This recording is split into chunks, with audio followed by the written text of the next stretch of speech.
The Spark's persona is less shocking than its name, but those seeking basic urban transportation will be happy.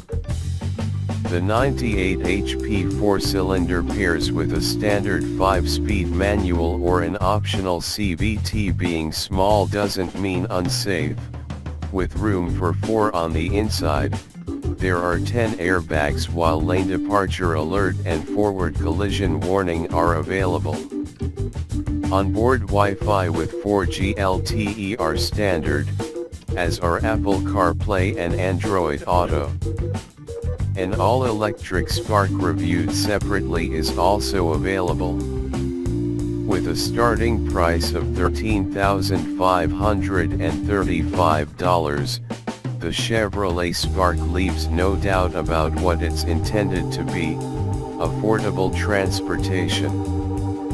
Together with the 2017 Mitsubishi Mirage Hatchback and Mirage G4 sedan and the Nissan Versa sedan, it's one of just 4 U.S. market new cars that start under $15,000, including destination charge, as is car and driver policy, putting the Spark in the rare position of needing to be just slightly better than crappy to earn the best-in-class title.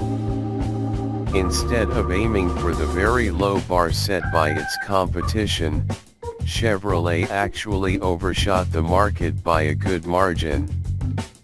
Redesigned for 2016, the Spark is better than its predecessor in almost every way. While the Spark's shape remains unmistakably budget class, small dimensional changes for this second-generation car buck the industry trend and actually shrink its size.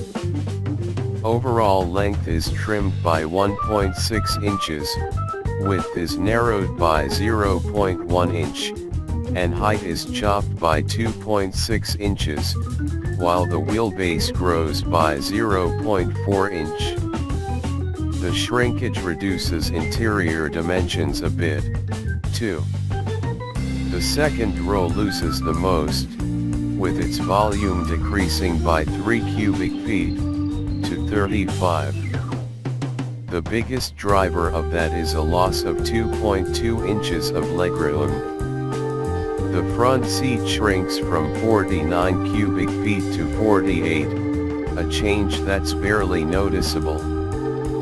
Cargo volume with the seats up remains at 11 cubes, but the seats folded total goes down 4 cubic feet, to 27. While we're on the topic of cargo space, there are 2 things Chevy could have done to make this car a lot more practical. First, it's disappointing that the luggage cover doesn't rise with the hatch. It would have taken a dime's worth of nylon string and a single fastener to attach the featherweight cover to the lip gate. The other issue is the awkwardness of the cargo hold. No matter what you decide to put in there, when it comes time to remove it, you have to lift it up, then out. The space is tight, and moving heavy things may prove to be cumbersome to some. Volkswagen solved this same problem in its Golf with a movable load floor. In the Spark, the split rear seats fold in a 2-step action, seat bottom then backrest, to reveal a mostly flat surface at the cost of some legroom for those up front, because the seat pans tuck into the footwells and can require the front seats to be scooted forward depending on your seating position. Chevrolet claims the new unibody is stiffer than its predecessors and that this allowed for a finer degree of chassis tuning. It shows. Ride quality is much improved, and body motions are well damped, with infrequent extra oscillations from the front strut or rear torsion beam suspension.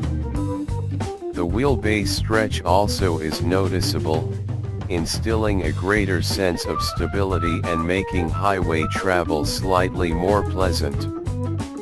The brakes, like the chassis, proved stout, not in outright stopping power. The 177-foot stop from 70 miles per hour is merely adequate and no better than the last Spark, but in resistance to fade during repeated use. A lot of smaller cars we're looking at you, smart for to teeter between ruts on the highway, giving occupants the feeling of misalignment or, worse, instability. Not so in the Spark. The steering is light all the way to its 0.82 G limit, but those looking for sports car responses should instead check out the new Corvette Grand Sport.